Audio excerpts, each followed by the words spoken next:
जब रोकी भैया को मार रहा है तो इसने अपने गुंडों को आने से रोक दिया था, और अब जब रोकी भैया इसे पीटी जा रहे हैं तो अभी भी वो चिल मार के अधीरा को मार खाते बस देखी जा रही है। अबे भाई मुंह पर हथौड़ा मार दिया, अभी भी ये लोग देखी जा रही है। जब अधीरा कहता है अबे जब मर जाऊंगा तब आओगे बड़बो, तो तब आते हैं। अधीरा रोकी को इतनी ऊपर चोटी पर खड़ा गोली मारता है, और जैसे रोकी भैया नीचे गिरते हैं तो अधीरा और उसके गुंडे नीचे भी आ गए। अबे भाई इतनी जल्दी तो लिफ्ट भी होती तब भी ना आता। 5 मिसाइल भी अपने रोकी भैया का एक खून का कतरा भी नहीं निकाल सके, क्योंकि पानी में एकदम फिट डूबते हुए नजर आ रहे हैं। जबकि भाई एक मिसाइल तो डायरेक्ट रोकी भैया को ही लग रहा था। I lost my kids.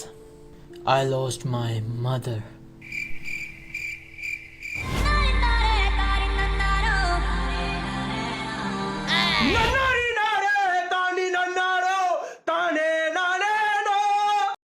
भाई लोग अगर मुझसे कोई मिस्टेक मिस हो गई हो तो कमेंट में जरूर बताना, क्योंकि अगर इस वीडियो पर 50,000 लाइक्स हुए तो मैं KGF चैप्टर 2 का पार्ट 2 भी लाऊंगा, क्योंकि मूवी इतनी धांसू थी यार कि मेरी मिस्टेक्स पर कंसंट्रेशन ही नहीं हो रही थी। इस सीन में ये रिपोर्टर आंटी कहती हैं, तो फिर बाकी की कहानी आप सुनाएंगे? वही सुनाएंगे। और ये कहकर सारी स्टोरी ये खुद ही सुना देती है। ये सब आनंद जी की लाइब्रेरी आते हैं KGF चैप्टर 2 की बुक ढूंढने। जब को 10-15 मिनट बाद बुक मिलती है तो ये आनंद जी के बेटे पढ़े बगैर ही स्टोरी सुनाने लग जाते हैं। अरे भैया जब स्टोरी पता थी पहले से तो बुक ढूंढवाने में इतना टाइम काहे वेस्ट किया रे बाबा। इसी में रीना रोकी भैया पर गोलियां चला रही है तो रोकी भैया के पीछे इस गुलदान को उड़ा देती है, पर जैसे ये दोबारा गोली चलाती है तो पीछे वाला गुलदान तो जुड़ भी गया। फिर तीसरी चलाती है तो फिर गायब हो गया। खैर भैया अगर गलती से रीना का निशाना लग जाता रोकी भैया को तो KGF चैप्टर 2 लगता 20 मिनट में खत्म हो जानी थी। एंड वेट, रीना को इतनी गन्ने ला कर किसने दे दी? इस सीन में यह लड़का इस ब्रिज को आग लगा देता है तो अधीरा आग में से भी चलता हुआ आ रहा है। चलो माना कि उसका सूट फायर प्रूफ होगा, पर उंगलियां तो नंगी है ना, पर वो भी नहीं जल रही। फिर ये लड़का ब्रिज की रस्सियों पर तलवारें मार रहा है ताकि ब्रिज गिर जाए। तो पहली बात तो ये कि भाई तलवार मारते नहीं बल्कि इसे काट हैं, मतलब आगे पीछे करके काटते हैं। और दूसरी बात तो ये कि जब इसने रस्सी पर तलवार मारी तो इस पर इत्तू सा भी कट नहीं लगा हुआ, पर जैसे इसके बाद फिर से मारने लगा है तो अब ये रस्सी इसके मारने से पहले ही कटी हुई है। और भाई कहाँ इससे एक रस्सी नहीं कट रही थी, पर कैमरा सामने से दिखा रहा है तो अब तो यहाँ तीनों रस्सियां कटी हुई हैं। वाह भाई। और यार ब्रिज गिरने लगता है तो अधीरा इसकी रस्सी को पकड़ लेता है, पर रस्सी देखो कितनी लूज पकड़ी हुई है। ब्रिज गिर रहा है यार तो रस्सी को भी तो टाइट होना चाहिए ना, पर नहीं। ऐसे इनके सब साथी ब्रिज के दूसरी साइड पर आ जाते हैं। पर वेट, अधीरा तो अब यहाँ है ही नहीं, जबकि वो तो रस्सी पकड़ के खड़ा था भाई। जादू। और इस आग से ना तो इनकी गाड़ियों का टायर जल रहे हैं और ना ही गाड़ियां उड़ रही हैं। अब ये आग के जोनी भैया की मूवीज देखती है जो इतनी ठंडी है। अधीरा रस्सी छोड़ता है तो पूरा का पूरा ब्रिज नीचे चला गया, जबकि दूसरी साइड वाली रस्सी तो इस लड़के से कट ही नहीं रही थी, तो वहाँ से तो ब्रिज आड़ा रहना चाहिए था ना। रीना अपने बाप की मौत की खबर सुनकर KGF से भाग रही है और उसे कोई रोक भी नहीं रहा। अब ऐसे तो वो पहले भी भाग सकती थी ना, जब अभी नहीं कोई रोक रहा तो पहले क्यों कोई रोकता। रोकी भैया पीछे से आकर इस जीप को उड़ाते हैं, पर ये जीप उड़ने से पहले बीच में से बंदे गायब भी हो गए। यही नहीं, अभी और सुनिए। रोकी भैया इस चिरकुट को हेडशॉट मारते हैं, पर इसकी तो पूरी की पूरी जीप ही कलाबाजी मार गई। अरे भाई सिर्फ बंदे का उड़ना चाहिए था ना। ये चिरकुट बाइक पर रोकी भैया को मारने आ रहा है तो रोकी भैया बाइक से उठाकर इसे दूसरी तरफ फेंक देते हैं, पर पीछे बाइक क्यों रुक गई भाई? वो तो चलती रहती ना, वो तो चलती हुई आ रही थी। और ये चिरकुट इस चिरकुट पर लगता है। अब आप लोग सोच रहे होगे कि ये नीचे गिर जाएगा ना, ये भी इसके साथ ही उड़ता हुआ जा रहा है। अबे यार ये दोनों मिलकर अब ये जीप ही ना उड़ा दे। Thank God. क्या रोकी भैया इस चिरकुट को चाकू मारते हैं, और जब चाकू निकालते हैं तो ये दोनों उड़ने लग गए। But how dude? अच्छा भाई सब कुछ छोड़ो, अब ये चिरकुट लोग मेरे कहने पे गिरेंगे। I mean 1 2 3 go.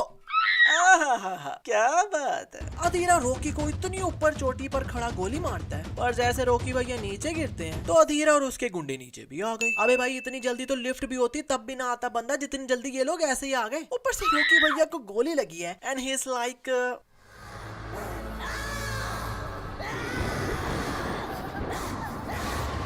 Very next morning ये कहते हैं कि वेकेशंस पर चलो हैं तो इंजर्ड ही ना। अरे भाई बाय नेक्स्ट मॉर्निंग ये दुबई में है और पट्टी शट्टी सब गायब। अब सिर्फ 4 दिनों में जोनी भैया आई मीन रोकी भैया सही भी हो गए। ऊपर से जहाँ गोली लगी थी वहाँ कोई बैंडेड वगैरह भी नहीं लगाया हुआ। अबे यार KGF देखकर अपने में भी जोश आया और मैंने मोहल्ले के लोगों से पंगा ले लिया। अब साला बाहर निकलने में डर लग रहा है कि बाहर जाऊं या ना जाऊं। रोकी भैया को अनायत खलील के बंदे पिक करने आते हैं तो इन्होंने ऊपर कोट नहीं पहना हुआ, पर जब इतनी दूर अनायत खलील के पास लेकर जाते हैं सलाम वालेकुम। तब कोट भी पहन लिया। मतलब जब ये गाड़ियां इनके आजू बाजू चक्कर काट रही हैं, तो क्या इन्होंने गाड़ी वालों को कहा होगा कि भाई रुकना जरा, मैं जरा होटल के रूम से कोट पकड़ के लाया।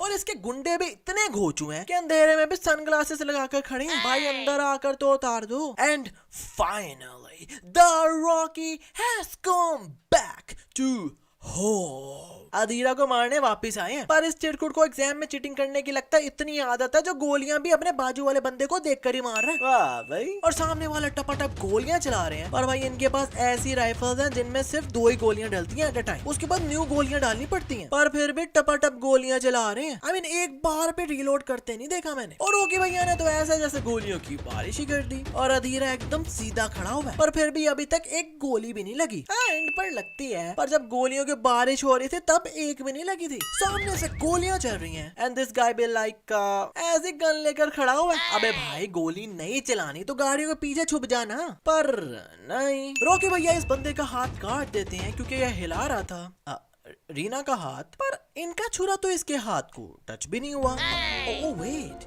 अबे भाई ये तो इसका हाथ भी नकली है क्योंकि इसके जैकेट में से तो कुछ निकल ही नहीं रहा। पर रॉकी भैया ने तो हाथ में पकड़ा हुआ है। आई मीन इसका हाथ। अधीरा को ये बंदा लेने आता है तो भाई पहले तो कोई पोनी छोनी बांध, तो कोई बाल कटवा। नहीं मतलब नजर इसे कुछ आ नहीं रहा होगा तो भाई ये लड़ता कैसे होगा। नहीं मतलब हम अपने नाई के पास जाके कहें ना कि भाई रोमन रेंज वाली कटिंग कर दो, तो हमारा नाई ऐसा हेयर कट कर देता है। यहाँ रॉकी भैया दारू पी रहे हैं, वो भी बोतल का ढक्कन लगाकर। ये बोतल जब पीछे की तो नीचे तो इतू सी भी नहीं गिरी दारू। इसी में रॉकी भैया पुलिस स्टेशन के बाहर गाड़ी घुमा रहे हैं, तो तब कोई मट्टी नहीं उड़ी। पर जब गाड़ी रोकते हैं तो तब एकदम पीछे से मट्टी उड़ती हुई आ रही है। और यार एक कैसा पुलिस स्टेशन है जहाँ किसी भी पुलिस वाले के पास कोई भी पिस्टल नहीं है, बस हाथ में डंडे लेकर फिर रहे हैं। क्योंकि भैया गोलियां बाहर से चला रहे हैं, पर यहाँ तो अंदर से आ रही हैं। क्योंकि ये देखो, ये गोली आई और ये ठा। इस दिन में 1981 का दौर चल रहा है, तो कलर टीवी इन्वेंट 1981 में हुआ था। पर यहाँ तो लगता है इन्वेंट होते साथ ही इतना 4K ultra pro max result देने लग गया इनका टीवी। जबकि भाई अपना तो अभी तक 720 पर अड़ा हुआ है। And I'm talking about TV,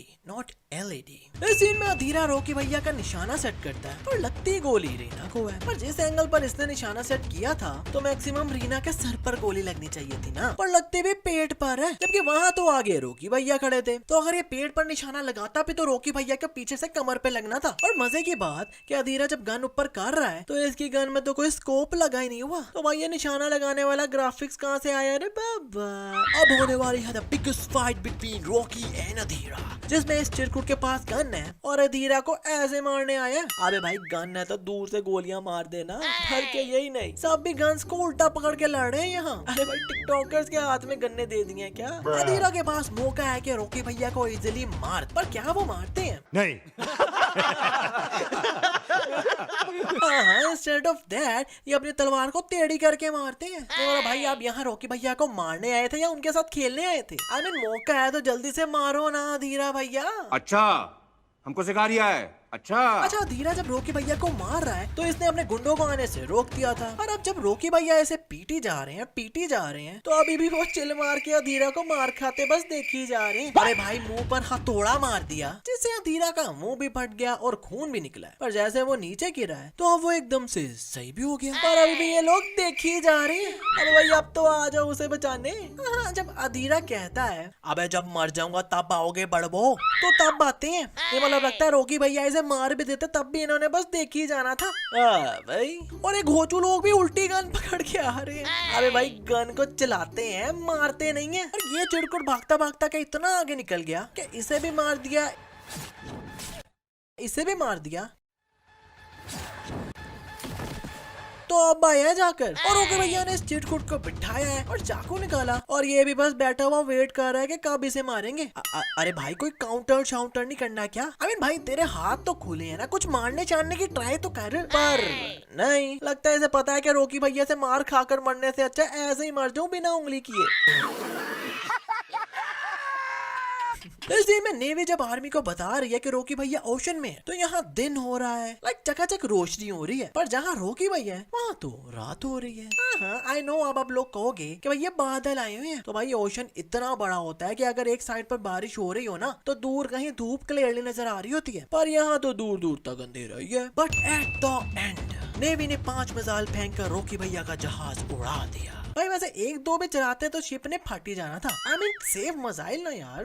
but 5 missile भी अपने रॉकी भैया का एक खून का कतरा भी नहीं निकाल सके, क्योंकि पानी में एकदम फिट डूबते हुए नजर आ रहे हैं। जबकि भाई एक मिसाइल तो डायरेक्ट रॉकी भैया को ही लग रहा था, पर लगता है मिसाइल ही रॉकी भैया को लगकर फट गया उन्हें, क्योंकि हमारे रॉकी भैया कोई गैंगस्टर नहीं बल्कि अकेला आकर मारने वाला मॉन्स्टर। आजकल बस इतना ही। पर भाई लोग आपको क्या पता है कि लंदन में साइंटिस्ट ने एक मम्मी पकड़ी और वो सच्ची में बोल रही थी। Trust me guys, you guys will be shocked after listening it. This week, researchers in England let us hear what a real mummy sounds like. Scientists were able to mimic Nessie Ammun's voice by recreating his mouth and vocal cords with a 3D printer. It allowed them to produce a single sound. Nanarina!